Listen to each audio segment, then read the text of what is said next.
I'm Laura De Sousa Oliveira, and I'm an assistant professor in the Department of Chemistry.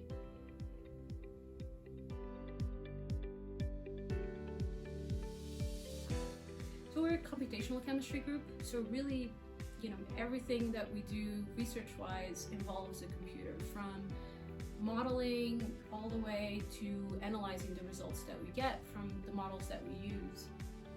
As far as the models that we use are concerned, they're largely based on mathematical equations grounded in physics and chemistry, and they allow us to both understand and predict the behavior of materials and molecules.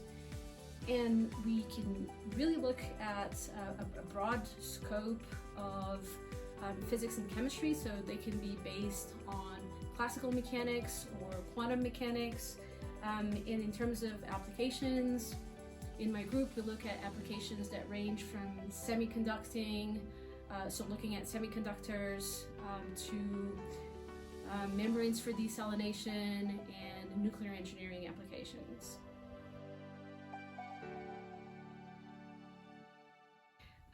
Well, classical computers would tell jokes that are either funny or not funny, whereas quantum computers would tell jokes that are probably funny.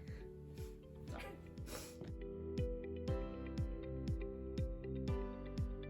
So really the gadget that I use the most is the computer, right? It's incredibly versatile, so I use it all the time for research. I use it all the time for recreation. But I think a sillier pick would be the smartwatch. Just because as a kid, right, really excited about the possibility of, I think it played an important role in a lot of gameplay, and so the fact that science and technology have delivered on this science fiction trope just makes me kind of giddy. So as an adult, I'm excited to have fulfilled a childhood ambition, if you will.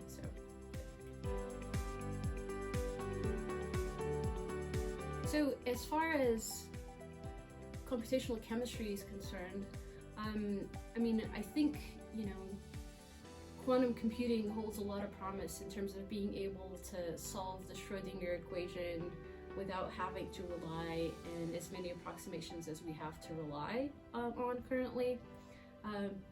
Just kind of broadly, I guess the question Douglas Adams assigns this as, what is the ultimate question to life, the universe, and everything?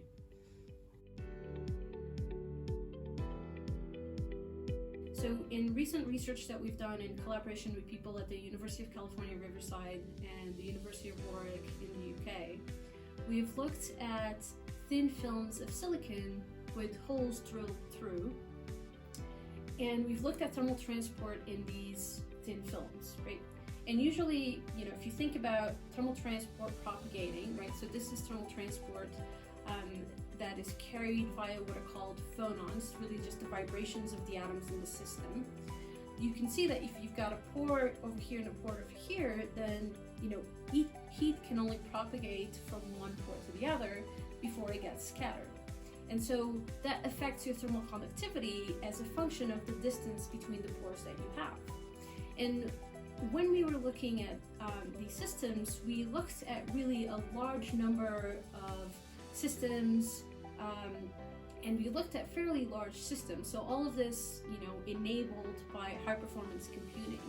And in doing that, we found that if we have a bunch of pores kind of put together, I think of rows of pores in each side, then when scattering happens, right, scattering happens diffusively, but when it happens, if there's no room for the heat to kind of go around as much, a lot of it is just going to go back.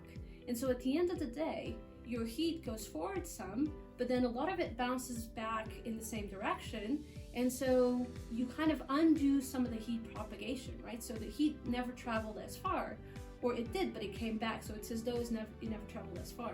And we found this using modeling, and the thing that's surprising about it is, we saw it in when we were modeling silicon, although it should apply to other semiconducting materials, is that, right, silicon is a widely studied material, both experimentally and computationally, and there's really no unusual physics happening here but still with the same, physics that we've always seen, by being able to look at so many systems and being able to look at these large systems, we were able to see this phenomenon that, to our knowledge, people hadn't really observed.